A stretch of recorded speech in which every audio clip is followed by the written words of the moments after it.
ہر قسم کے روحانی جسمانی مسائل اور وظائف کے لیے پیر اقبال قریشی چینل کو سبسکرائب کریں۔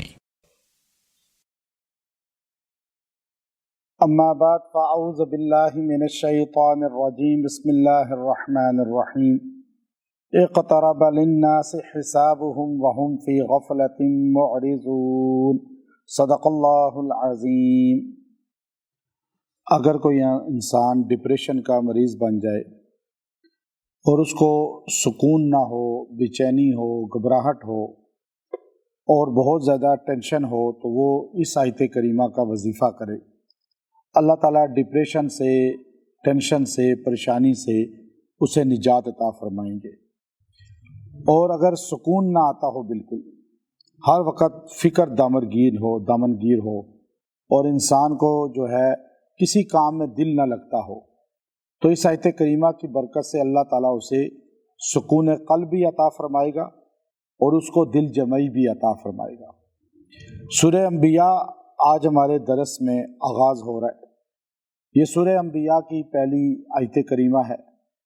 اب ہمارا 16 پارہ کا درس قرآن مکمل ہو چکا ہے اور تفسیر کے ساتھ وظیفے بھی آپ کو الحمدللہ سمجھائے ہیں اور دیے ہیں، اور یہ عام لوگوں تک بھی پہنچ رہے ہیں کہ تفسیر خالی سمجھ نہیں آ رہی بلکہ اس سے مشکلوں کا حل بھی سمجھ آ رہا ہے۔ اب سورہ انبیاء وہ قرآن پاک کی صورت ہے جو مکہ میں نازل ہوئی، اور پہلی آیت میں اللہ تعالیٰ نے تسلی دی ہے ہمارے نبی صلی اللہ علیہ وسلم کو۔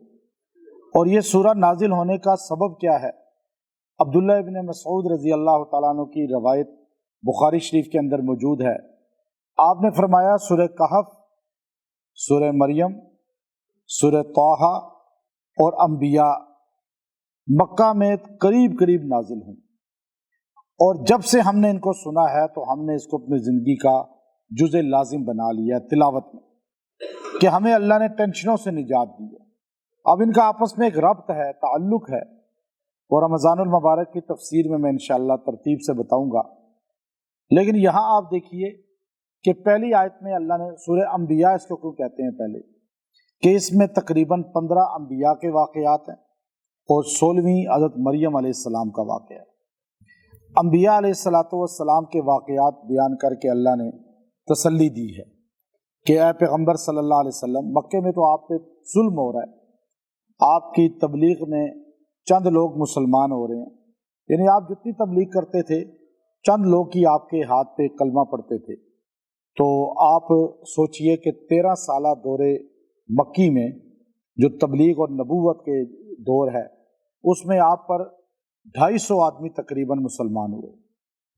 تو آپ ایک چیز سوچئے کہ آج آپ کہیں کہ جی یہ کیسے ہو سکتا ہے کہ سرکار دو عالم محمد عربی صلی اللہ علیہ وسلم کی پاک ہستی ہو اور وہ قرآن سنائیں اور پتھر دل مکہ کے مشرک پگھلے نہیں، جیسے آج کا مسلمان نہیں پگھلتا، حرام کھا رہا ہے، سود کھا رہا ہے، رشوت لے رہا ہے، ہر غلط کام میں پڑا ہوا ہے اور قرآن بھی مانتا ہے، اور جو ہے رمضان میں روزے بھی رکھ لے گا، پتھر دل اس کا بھی ہوا ہے نا۔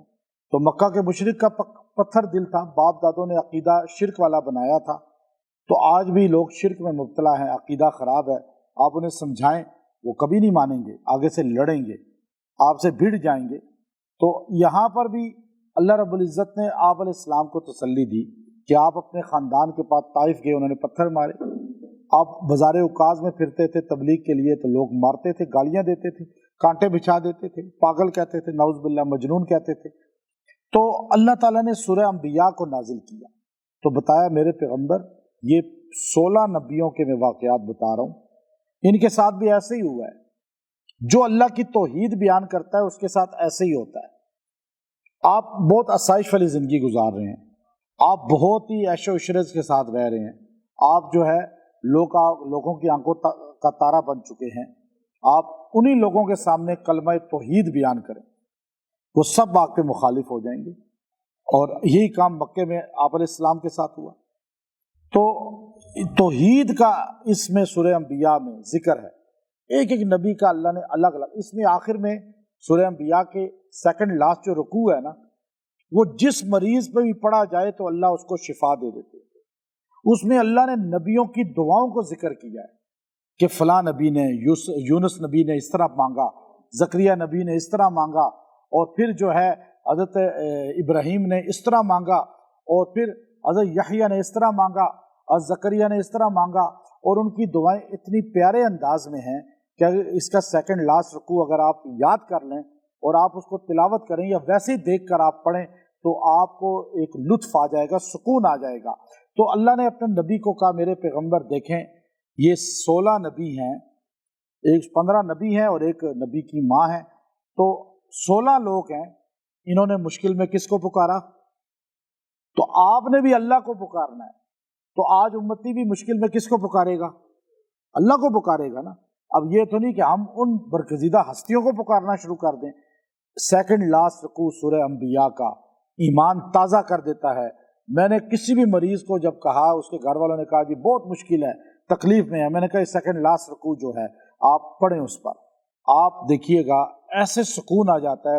بندہ تکلیف میں جو کرب میں اس طرح پھڑک رہا ہوتا ہے نا، وہ رکوع اس کو سنوائیں یا اس پہ پڑھ کے پھونکے، چونکہ ان سارے نبیوں کا اللہ نے نام لے کے کہا وَأَيُّوبَ إِذْ نَادَى رَبَّهُ، یہ اسی میں ہے۔ ایوب نے کس کو پکارا؟ پھر وَإِنَّ يُونُسَ، پھر یونس علیہ السلام نے کس کو پکارا؟ پھر آیت کریمہ بھی اسی میں ہے رکوع میں۔ پھر حضرت اولاد جس کی نہیں ہوتی اس کی دعا بھی حضرت زکریا کی اسی میں ہے۔ تو یہ اللہ نے تسلی دے کہا میرے پیغمبر سورہ انبیاء یہ آپ کو تسلی کے لیے نازل کی ہے کہ آپ پہ ظلم نہیں ہو رہا، آپ کے پہلے بھی انبیاء پہ ظلم ہوا، اور وجہ کیا تھی کہ ان نبیوں کا قصور کہ انہوں نے اللہ کی توحید کو بیان کر دیا، اور آپ نے بھی پہلے صادق امین تھے، آنکھوں کا تارا تھے ان کے، لیکن آپ نے توحید کو بیان کیا۔ آج مساجد میں آپ دیکھیے، جن مساجد میں درس قرآن ہوتا ہے نا، وہاں لوگوں کا عقیدہ ٹھیک ہو جاتا ہے، اور بہت بڑی تعداد میں مساجد والے درس قرآن کرتے ہی نہیں، کہ یہ لوگ اگر قرآن سمجھ گئے تو پھر ہمارے نذرانے بند ہو جائیں گے، پھر یہ ہمارے لیے جھنڈیوں کے پیسے، لائٹوں کے پیسے، یہ سارے بند ہو جائیں گے۔ تو آپ نوٹ کر لیں، جو چندوں کے لیے مسجدیں بناتے ہیں، یہ چندوں کے لیے جو اپنی زندگی کا مشن بنایا ہوا ہے انہوں نے ممبر و محراب کو، تو وہ درس قرآن کبھی نہیں دیں گے، کیونکہ درس قرآن ڈائریکٹ اللہ سے جوڑتا ہے، مخلوق سے ہٹا دیتا ہے۔ تو آج یہاں پر یہ آیت کریمہ اللہ نے پہلی آیت میں ڈپریشن کو ختم کیا۔ آج بڑی تعداد میں لوگ ڈپریشن میں مریض ہیں، ہر بندہ بجلی کے بل کی وجہ سے، گیس کے بل کی وجہ سے، کراکری کی وجہ سے، روٹی کی آٹے کی وجہ سے، کوئی پیٹرول کی وجہ سے، آپ دیکھیے گھر کے حالات کی وجہ سے، بیماریوں کی وجہ سے، جادو جنات کی وجہ سے ڈپریشن میں آپ ہیں۔ آپ صلی اللہ علیہ وسلم مکی زندگی میں بڑے ڈپریشن میں رہتے تھے، پریشانی میں، اور آپ کو پوری رات آپ جو ہے امت کے لیے سلگتے تھے، پریشانی۔ پھر وہ اچھا ایک تو امت کے لیے درد آپ کو تھا، اوپر سے اپنے بھی مخالف تھے سارے، اور قتل کے در پہ ہو گئے تھے، پھر آپ کو قید بھی کر دیا شاب ابی طالب نے۔ پھر آپ کا سب سے بڑی ٹینشن کا دن وہ آئے جس کو عام الحزن آپ نے کہا، کہ سیدہ خدیجہ آپ کی زوجہ، آپ کی رفیقہ، اور آپ پہ مال خرچ کرنے والی اتنی بڑی خاتون دنیا سے رخصت ہو گئی، اور دوسرے آپ کے چچا جو آپ کی ہر چیز میں معاون بنتے تھے، کلمہ نہیں پڑھا لیکن ہر چیز میں آپ کے لیے ڈٹ کے کھڑے ہو جاتے تھے، اور ان کی زندگی میں کافروں کو جرأت نہیں ہوئی کہ آپ علیہ الصلوۃ والسلام کو تکلیف دیں۔ ابو طالب، جب یہ دونوں ہستیاں چلی گئیں دنیا سے تو ہمارے نبی نے کہا کہ یہ تو میرا ٹینشن والا سال ہے، اس سال کو عام الحزن کہا جائے گا۔ حزن کہتے ہیں ٹینشن، غم، تکلیف، یہ سال ہی تکلیف والا ہے، یعنی آپ سوچئے ٹینشن والا سال اس کو کہہ دیا۔ تو یہ ٹینشن کو دور کرنے کے لیے اللہ نے پہلی آیت کو نازل کیا۔ اب آپ کو اگر ڈپریشن ہے، ٹینشن ہے، آپ انزائٹی کا شکار ہیں، تو آپ اس آیت کریمہ کو کثرت کے ساتھ پڑھیں۔ ترجمہ دیکھیے، اقترب للناس، اقترب للناس، اور لوگوں پر قریب آ چکا ہے، حسابہم، ان کے حساب کا وقت، وہم فی غفلہ، لیکن وہ زندگی گزار رہے ہیں بے فکری کی، غفلت کی، معرضون، اور توجہ بھی نہیں کر رہے اللہ کی طرف۔ موت قریب آ رہی ہے۔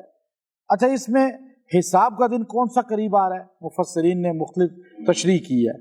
کسی نے کہا قیامت، کیونکہ ہمارے قریب ہے، ہمارے نبی نے یوں کیا، فرمایا انا اور قیامہ، یوں فرمایا ہم دونوں اس طرح ساتھ ہیں، یعنی قیامت اور میرے درمیان کوئی اور زمانہ نہیں ہے نبوت کا، کوئی اور امت نئی نہیں آئے گی. یا ختم نبوت کا ہی بتا دیا، اور یہ بھی بتا دیا میں اور قیامت اب قریب ہیں، میرے بعد سور ہی پھونکا جائے گا. اب امت محمدیہ جو ہے یہ آخری امت ہے، اور ہم اب قیامت کے بالکل قریب پہنچ چکے ہیں.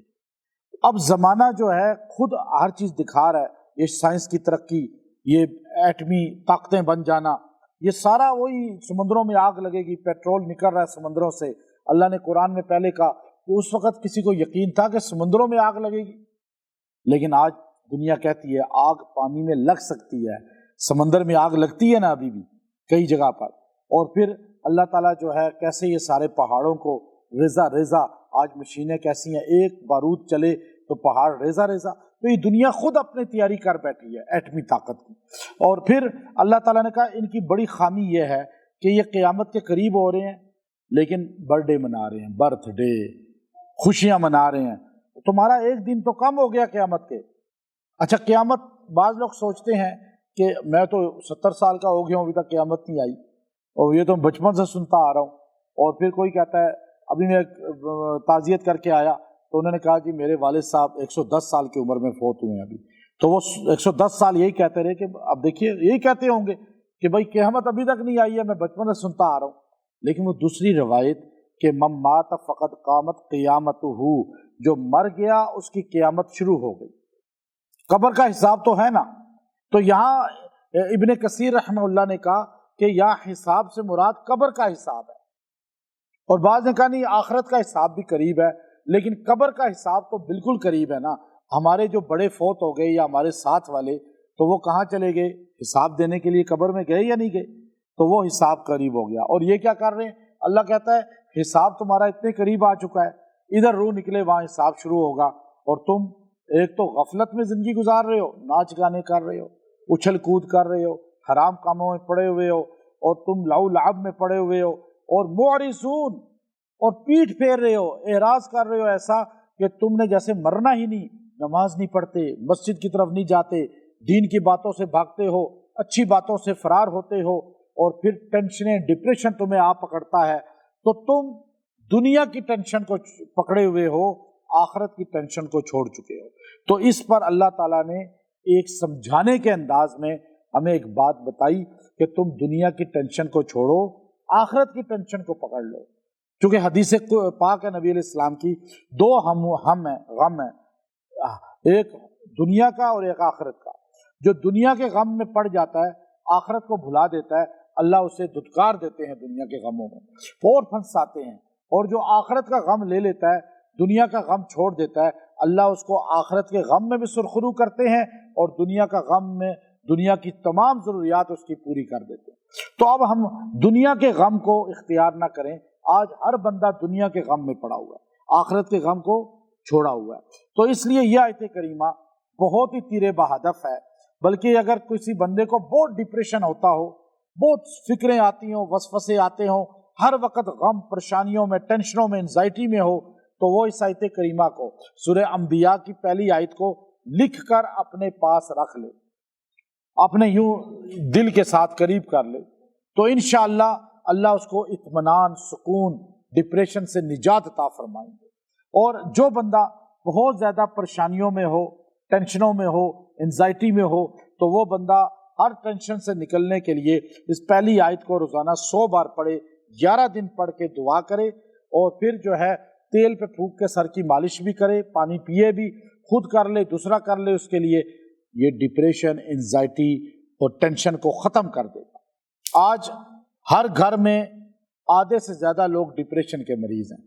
آج اگر آپ کے پاس اسپتالوں میں آپ جا کر دیکھیں، ڈاکٹر ویسے دوائیاں دی جا رہے ہیں، مریض کو مرض وہ نہیں ہوتا، وہ ڈپریشن کا مریض ہوتا ہے. میرے پاس آتے ہیں تو ڈاکٹر خود آتے ہیں، وہ ڈپریشن کے مریض ہیں، اور وہ آ کے بیٹھ جاتے ہیں. میں ان کو جب بتاتا ہوں مانتے ہیں. ہاں، میں نے کہا ڈاکٹرز طبقہ خود اس وقت 60% ڈپریشن کا مریض ہے. یہ میں آپ کو نرسنگ سٹاف، ان کا male female, doctor male female, خود ڈپریشن کے مریض ہیں. عام بندے، نمازی، حاجی، عمرے والے، علماء، عام تاجر، آج جس کے پاس ٹچ موبائل ہے نا، یہ میں آپ کو بڑے دعوے سے کہتا ہوں، جس کے پاس ٹچ موبائل ہے نا، وہ ڈپریشن کا پکا مریض ہے. اس موبائل نے لوگوں کو انزائٹی ڈپریشن کا مریض کیا ہے، اور آپ میری بات 100% جدھر سے گھوم کے آئیں گے ڈپریشن پہ بات ختم ہوگی۔ یہ ایسی بیماری ہے جو اب شیطان نے لگا دی اس موبائل نے۔ تو اب آپ ڈپریشن ختم کرنا چاہتے ہیں، آپ گولیاں کھا رہے ہیں، اچھا آپ ویسے ہی سوچتے رہتے ہیں، وہم وسوسے، آپ کو جو ہے نا سمجھ کچھ نہیں آتی، نیند صحیح نہیں آتی، تو یہ سارے معاملات کا حل اس آیت میں ہے۔ سورہ انبیاء کا شان نزول تسلی ہے ہمارے نبی کو کہ میرے پیغمبر آپ پریشانی کیوں کرتے ہیں؟ یہ مکی زندگی پریشانیوں کا، اللہ نے اس کے بعد مکی زندگی سے آپ کو مدینہ اور پھر فتوحات اور ٹینشن فری، اور پھر آپ کو اللہ نے ایک سٹیٹ بھی عطا فرمائی، یہاں تک کہ 1.25 لاکھ جانثار آپ کے بن گئے۔ تو سورہ انبیاء میں اللہ نے پورا فارمولہ بتایا، اور آگے اللہ تعالیٰ نے فتوحات کی۔ تو یہ آیت ٹینشن ختم کرتی ہے، ڈپریشن ختم کرتی ہے۔ آپ اس آیت کو یہ سمجھیں کہ پورے سورہ انبیاء کا لب لباب ہے۔ پہلی آیت اور آخری آیت میں بڑی ایک خاص حکمت ہوتی ہے۔ تو آپ اس آیت کریمہ کو 11 دن تک آپ تیل پہ دم کر کے 100 مرتبہ کر لیں تو زیادہ اچھا ہے، اور تیل پہ دم کریں اور پانی پہ بھی دم کریں، تیل سے مالش کریں، پانی پئیں۔ اور یہ سورہ انبیاء کی پہلی آیت ہے۔